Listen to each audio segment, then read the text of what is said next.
کال کی یہ دکان پہ اگر کوئی ہیلمٹ وغیرہ بھول گیا ہے تو وہی ہے کہ آپ کچھ عرصہ ویٹ کریں گے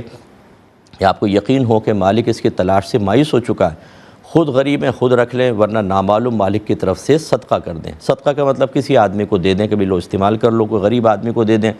لیکن یاد رکھیں کہ اگر کبھی وہ واپس آ گیا اور آ کے وہ کہتا ہے کہ میرا ہیلمٹ آپ یہاں بھول گیا تھا، تو پھر آپ کو اس کی قیمت دینی ہوگی۔ تو یہ گھبرائیے گا نہیں، ٹھیک ہے، جو آپ نے صدقہ کر دیا انشاءاللہ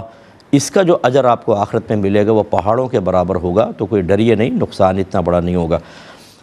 یہ نقصان دنیاوی نظر آئے گا، اخروی کوئی نقصان نہیں ہوگا۔ اسی طریقے سے آپ یہ کہہ رہے ہیں کہ کوئی شخص بٹوا بھول گیا، اس میں کچھ پیسے تھے، لیکن جب وہ آیا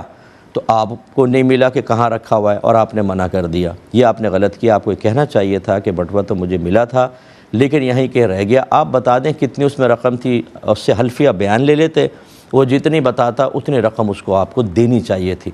اب جب وہ رقم بھی کنفرم ہے، مالک بھی آپ کو مل گیا، اب آپ کہتے ہیں کہ جی مجھے اس ٹائم ملی نہیں تو میں نے منع کر دیا، بعد میں وہ بٹوا ملا، تو بہرحال اب آپ کو اس نامعلوم مالک کی طرف سے صدقہ کرنا چاہیے، اس کو صدقہ کر دیں اور اللہ تعالیٰ کی بارگاہ میں توبہ کریں۔ اور ہمارا مشورہ یہ ہے کہ اس شخص کے لیے آپ دعائے بخشش و مغفرت کرتے رہیں، اس والے ثواب کریں، جو بھی نیک عمل کرتے ہیں، اور اس کے علاوہ کچھ ثواب جاریہ کریں، تاکہ میدان محشر میں جب اللہ تعالیٰ کی بارگاہ میں وہ آپ سے ان پیسوں کا اور اپنے سامان کا مطالبہ کرے اور اللہ تعالیٰ اس کے جواب میں آپ سے کچھ دلوائے، تو پھر وہ پہلے اس کے پاس اتنا موجود ہو کہ اللہ تعالیٰ انشاءاللہ امید ہے اللہ کی رحمت سے آپ سے راضی کروا دے گا۔ اور آئندہ کے لیے خیال رکھیں جو ترتیب بتائی ہے کہ اگر مالک ملا ہی نہیں تو کچھ انتظار کریں، پھر صدقہ کریں، اور مل گیا ہے تو بہرحال آپ کو دینا چاہیے تھا،